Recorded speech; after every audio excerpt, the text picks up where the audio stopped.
Bonjour à tous, aujourd'hui un podcast sur le manque d'attention. Donc la question qui se pose, c'est que faire si vous sentez un manque d'attention dans votre couple? Tout d'abord, le manque d'attention est une problématique qui revient souvent dans les couples. On entend régulièrement des phrases telles que j'ai tout essayé, que faire si il ou elle ne me porte plus d'attention, pourquoi il ou elle ne me donne plus autant d'attention, c'était mieux avant, pourquoi ce changement? Rassurez-vous, ces questionnements sont normaux. Ils font partie des interrogations fréquentes dans les relations.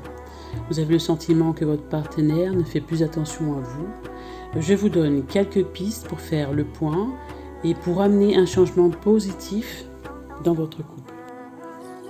La première chose à faire, c'est d'arrêter de comparer les débuts de votre relation à celle que vous vivez aujourd'hui. Il est plus important de faire le point sur ce que vous souhaitez maintenant. Quels sont vos besoins? Prenez le temps d'y réfléchir et vous pouvez faire une liste pour vous aider à mieux comprendre vos attentes. C'est le premier point pour construire une relation forte à nouveau. La première question que j'aimerais vous poser, c'est qu'est-ce que le manque d'attention pour vous? La deuxième question est comment est-ce que vous définissez les attentions que vous attendez de votre partenaire? Les attentions que vous attendez ne sont peut-être pas les mêmes que celles que votre partenaire affectionne. Par exemple, votre partenaire revient en fin de semaine avec un bouquet de fleurs, pensant vous faire plaisir. C'est sa manière à lui de vous montrer de l'attention. Vous, peut-être qu'à ce moment-là, vous avez envie qu'il vous prenne dans les bras et de vous sentir réconforté, même si son attention vous a touché. Ce que vous allez ressentir alors, c'est que votre partenaire ne vous apporte pas l'attention dont vous avez besoin à ce moment précis. L'attention dont vous avez besoin à ce moment précis peut ne pas être la même un autre jour ou un autre moment. Et lui ne peut pas le savoir. Si vous n'exprimez pas clairement ce que vous attendez, ce dont vous avez besoin, l'autre ne peut pas le deviner, n'est-ce pas? Votre partenaire vous porte de l'attention, simplement il ne l'exprime pas de la manière dont vous l'attendez. Vous ne parlez tout simplement pas le même langage amoureux à cet instant précis. Nous allons donc parler des différents langages de l'amour.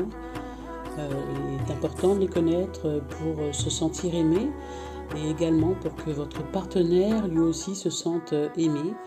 Et donc ce serait essentiel que vous rejoigniez l'un et l'autre sur vos langages de l'amour respectifs. Trop souvent, nous démontrons notre amour à l'autre comme nous aimerions qu'il nous soit démontré. Donc voici en résumé les 5 langages de l'amour. Le premier langage de l'amour est les paroles valorisantes. Il y a plusieurs façons de donner des paroles valorisantes.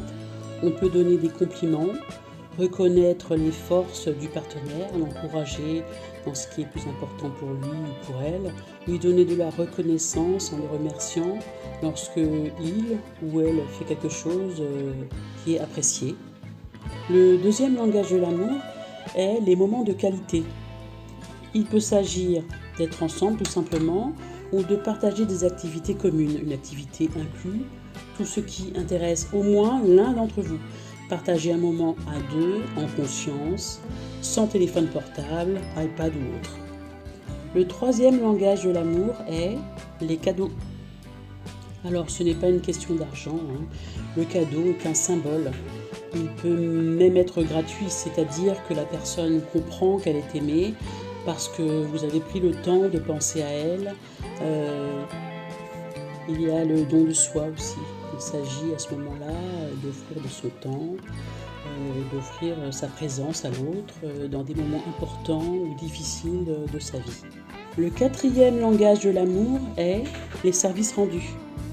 Alors ça peut être faire le café le matin, déneiger la voiture en hiver, aider avec les tâches ménagères ou les enfants. Le service a une valeur encore plus grande quand il est rendu par la propre initiative de l'un ou l'autre. Donc avant qu'il ne soit demandé. Le cinquième langage de l'amour est le toucher physique.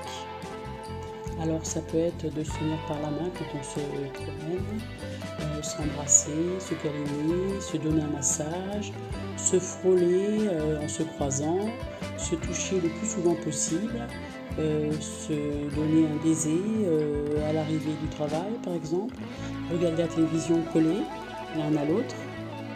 Voilà, j'espère que ce podcast vous aura été utile. En tout cas, moi j'ai eu plaisir à le faire. Je vous retrouve prochainement pour un sujet différent. À bientôt.